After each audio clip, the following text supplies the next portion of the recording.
Hey guys, good to have you. This is Esedemuga. Thank you for logging to my YouTube channel. So let's do a brief of the characters in Lord of the Heart as we've seen. Well, I think these persons, we've seen them in other movies, in other series, and they acted differently. But now our major focus is on the characters in Lord of the Heart. Why you like them so much? I think specifically, let's talk about the men, because in the last couple of weeks or so, I've been talking more about the ladies, the trio of Julia, Catalina, and Maria de Pala. I've been talking more about them, but today let's talk about the men and how much you like them, what you like most about their character. I will start with the very controversial of which is Camilo. Naturally, I like his kind of person, but in this film, and as many people are also saying that his character has been so many things people say about him. I'm not even going to lie to you. Like, I follow a trail of people's analysis on Lord of the Heart, what they expect, what they want to see, and some of the things that interest them a lot about it. Camilo. So some people like him, like, okay, they just like him because he's a very, very cute guy. But one of the things people hate about him or dislike about him is the fact that it is so easy for him to lie.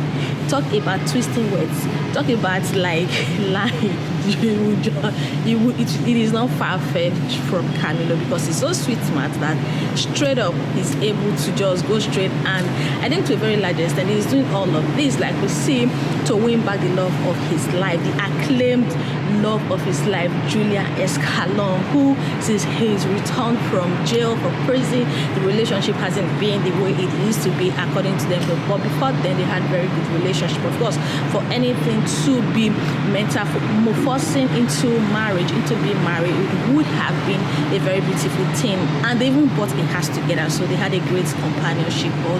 Though it was for a short period of time, like we've seen in the series. Like, I think, yes, during the prison period when they had issues, when he came out and they had lunch with Julia's family, they told us that it was for a short period of time, and the father actually advised him that such decision shouldn't be taken within a short period of time. So I think they're actually trying to do a review of their life together, what has transpired, what should have gone right and what should have gone wrong so far. Anyway, Camilo, I started with him because I think for now he's the most controversial followed by Ivan. I'll talk about Ivan, but before then let's talk about Pablo, like one of the cutest gentlemen in it. So many people also like him so far, but his love, his obsession with Fede and Nati is getting people really pissed. Like, okay, we know you love these children, you want to be the father for them, but at this time, since their mother, their biological mother, their real mother is making you is separating them from you intentionally, why not just take the lead and follow what she desire? I understand her part of it, that it is not easy. Okay, this is a man you love so much, he's divorcing you, so you don't want to see him around, you don't want anything that would remind you of him, of the relationship and everything that actually happened between them. But she's doing it like some people had described her in her own way, like like a psychopath, a toxic mother, like a mother who's never there for her kids, but still you have someone who's ready to sit in there, take care of your kids, be there for them. You're just pushing him as far, pushing him into the ocean. You want him to drown in the ocean because of the so much hate you have for him. Anyway, that's what Pablo is. He's a lovely gentleman. Also, I think he's also yes, he's cut across two things now, Jimena, and also cut across his would I say his ability to win or to get Julia back. He actually loves her so much, but of course the return of Camilo from prison had put a stop or a halt in the relationship, and at the moment though physically or vividly, Julia is pushing more or nearer to Camilo than to Pablo. I think another reason could be because of the kid. One of the conversations she had with her mom was the fact that, okay, she'd always had a dream as a child, and a dream to have her own kid, but now Pablo cut across between two step kids. Like, I don't know if she would want that, but let's keep watching and see how the film unveils. Hey, my sweet Dubali, Alfredo Dubali, like, he's a lovely, cute and gentleman who was initially very obsessed or carried away with his smoking habit, but I think now he's working so hard to stop smoking. focus on his career more and also his emotions. Yes, from the very beginning, we saw him had a terrible, he was actually in a stable relationship, to him, a very stable relationship, but he got to that particular, to the point where he realized that the woman wasn't really what she claimed to be. Of course, he loved her so much, he thought that would be the end of the relationship, of his relationship or his search that would definitely lead to marriage, but that relationship ended, and it broke him so much, where a brief into that is that his friend actually slept with the lady unknowingly until he met the lady, and he was shocked that the lady he had a fling with is the fiancé to his friend and colleague. So that was one at the beginning of the series. It was one of those things, but of course he didn't want to continue the relationship. That relationship ended, and today he's been in some other relationship like one they've shown us, and Catalina, his colleague, was almost dying for him for nearly 2 years, which he never took note of. Now he's aware, he knows, and he's really seeing the beautiful part of Catalina. I'm sure he will do everything possible to get her back, to get her into his life. So that's the one for Alfredo. Then Nicolas, the great Casanova, the man of the women, the actor who knows everybody in the city of Colombia. Is it Colombia they are telling or Mexico? Like he tends to know almost all the ladies. Is a very cute gentleman with a lot of humor. I would say for me, I like Nicolas so much because his sense of humor would always make you want to watch his scene, or the character. His sense of humor in this particular series will actually make you want to watch more of Laura of the Heart, because humoristically, is anything like that. Nicolas has a solution, like a word for every situation, and trust him to make you laugh, even when in the very unpleasant situation, whether you laugh or not, that's the least of his business. But anyway, he's been of great character in this epic series. He is doing his job professionally and also doing his women affairs unprofessionally.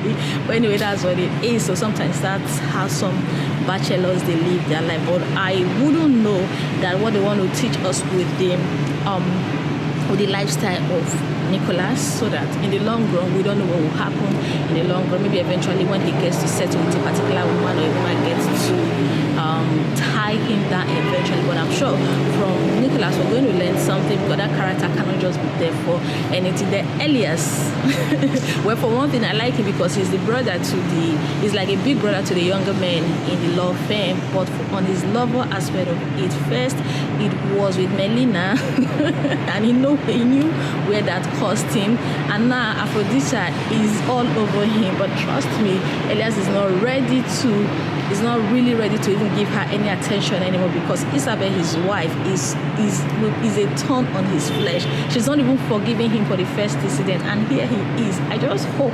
I hope that he learns his lessons now and try as much as possible to run away from Aphrodisia. Then the next person I'm talking about is Ivan, the great Ivan, the very judgmental. So Ivan has so many things, or so many ways to describe him. So judgmental, like he's very bitter towards Pablo. I would say, should I say in a way towards Julian, or not really towards Pablo, because he feels, he's not been credited the way he should have been in the film so far. But we also see that he does his job well. But besides that, Ivan is one person who is always like, you have that antagonist. Yes, that person in the office, among friends, who would always antagonize his back on people, back on back, just to make them feel like, okay, even when you're doing the right thing, that there's someone to shake you in a way or in a bit. Anyway, yeah, it's good. They all spice up the whole movie. What about Marcos, the newest, the youngest attorney in the Caba Ortega's associate? Yes, he's a cute young man, and so far he's doing his job very diligently. He's humble, he's loyal, and he's doing his job very, very diligently. And I would say to a very large extent, so many people watching Laura of the Heart, they love him so much. Like no scandal against Marcos of any kind. Like he's been doing his job, doing all the investigation, going to the nook and crannies of the town to make sure he gets facts and figures on how to prove for or against their client. And the latest one he's working on is for Camilo, and there's another one he's working for Camilo and for Ivan.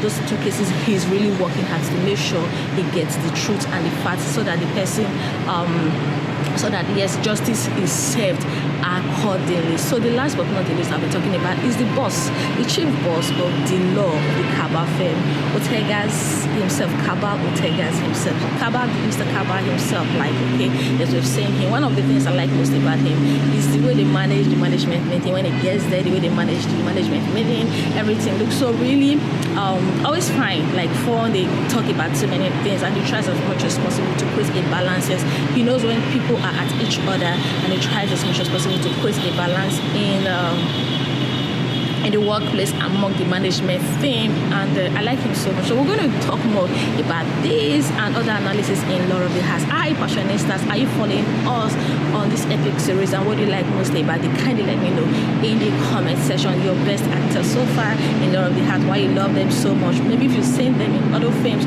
what you think of them, and just let us know in the comment section what you feel. And also, if you have some corrections to make or you like this video, can you give me a thumbs up? Like, please just give me a thumbs up. And for those who haven't subscribed to my YouTube channel, kindly do that. Subscribe to my YouTube channel. Again, I'm Essie Demuda, your topical girl, your one and only topical Nigeria girl. Catch you in my next vlog. See you guys there. Bye.